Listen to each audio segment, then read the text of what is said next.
Pulau Palmerston adalah salah satu komunitas paling terisolasi di dunia yang merupakan pulau yang terbentuk dari atol karang di Samudra Pasifik.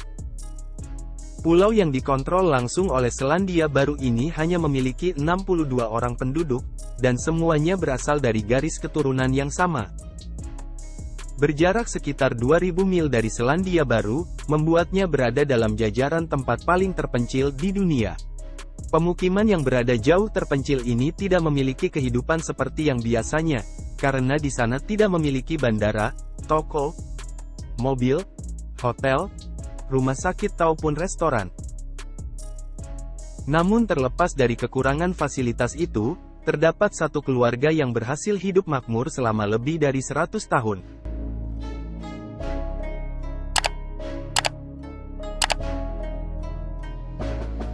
Pulau Palmerston atau Pulau Atol ini terletak di puncak gunung berapi purba yang menjulang setinggi 3.999 meter dari dasar samudra. Kepulauan atol ini terdiri dari pulau-pulau kecil yang membentuk cincin di sepanjang terumbu karang, dengan lebar 11 km dan membentang seluas 56 km. Pulau atol terbesar terdiri dari Pulau Utara, Lester, Primerose, Toms, Cooks, dan Palmerston.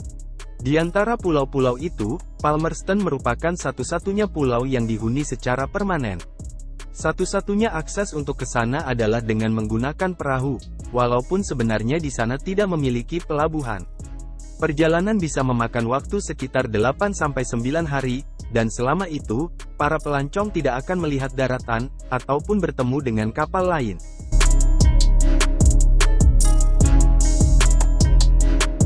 Pulau Palmerston menawarkan iklim tropis yang cerah kepada penghuninya.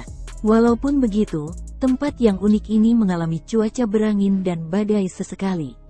Bahkan, pulau itu beberapa kali dilanda badai. Penjelajah James Cook merupakan orang pertama yang menemukan kepulauan atol tersebut pada tanggal 16 Juni tahun 1774. Tetapi dia baru bisa menginjakkan kaki di pulau itu di pelayaran ketiganya pada tanggal 14 April tahun 1777. Dan dia menamai pulau itu dengan sebutan Viscount Palmerston. Selama 8 dekade sejak Cook menginjakkan kakinya, pulau yang unik ini tidak memiliki penghuni sama sekali. Hingga seorang Inggris yang bernama William Marster melihat pulau itu pada pertengahan abad ke-19. Pertemuan pertamanya dengan pulau itu, ternyata membuat William Marster menyukai tempat itu dan berusaha untuk tinggal di sana.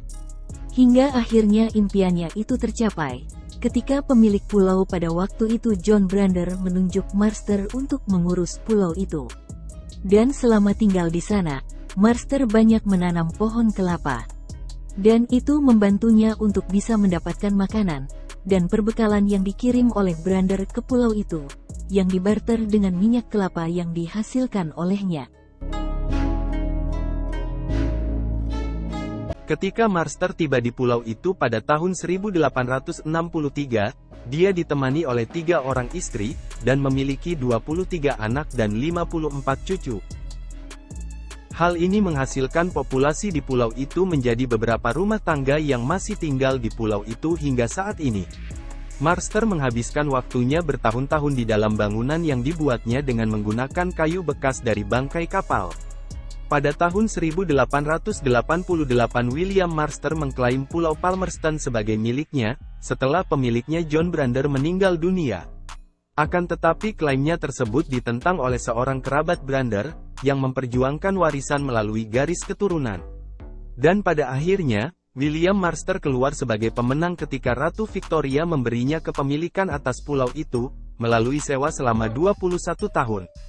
Dan kepemilikan penuh diberikan kepada keluarga Marster pada tahun 1954, melalui amandemen Undang-Undang Kepulauan Cook yang disahkan oleh Selandia Baru.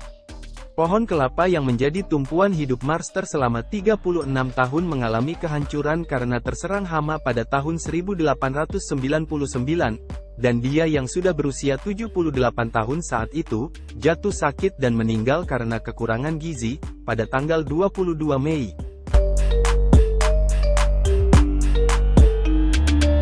Kehidupan di pulau yang unik ini sangat sederhana, seperti tempat tinggal, makanan, dan kebutuhan hidup lainnya.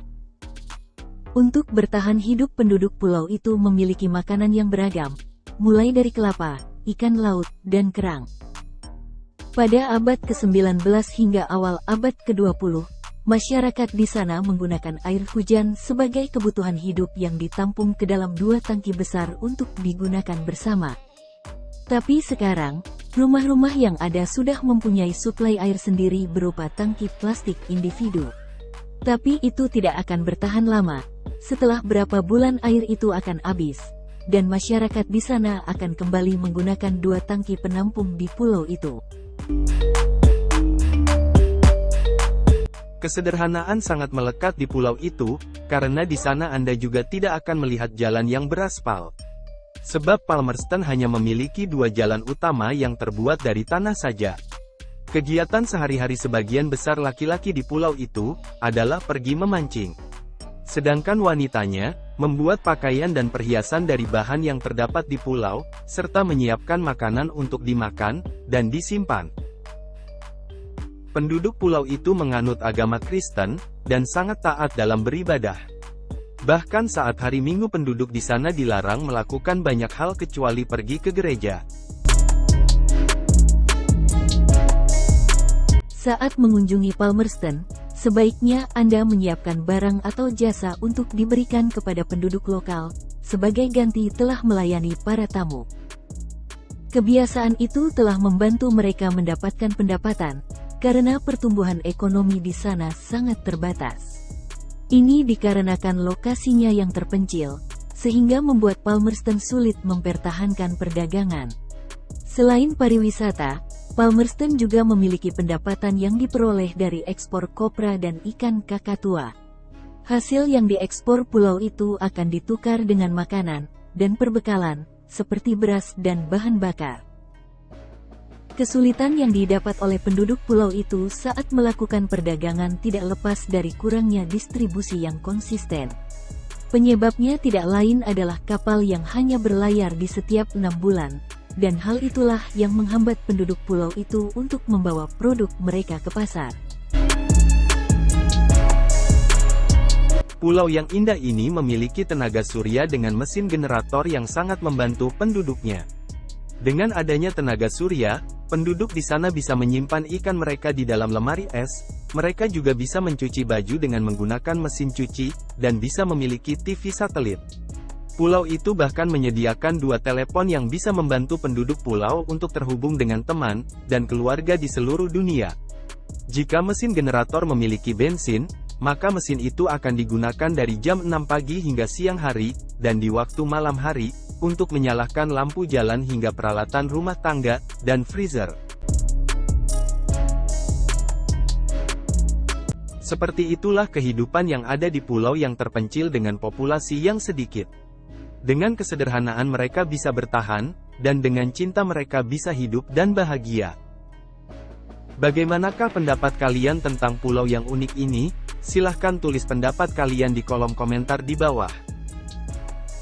Terima kasih untuk kalian yang sudah menonton video ini, berikan dukungan Anda kepada kami dengan like, dan subscribe video ini.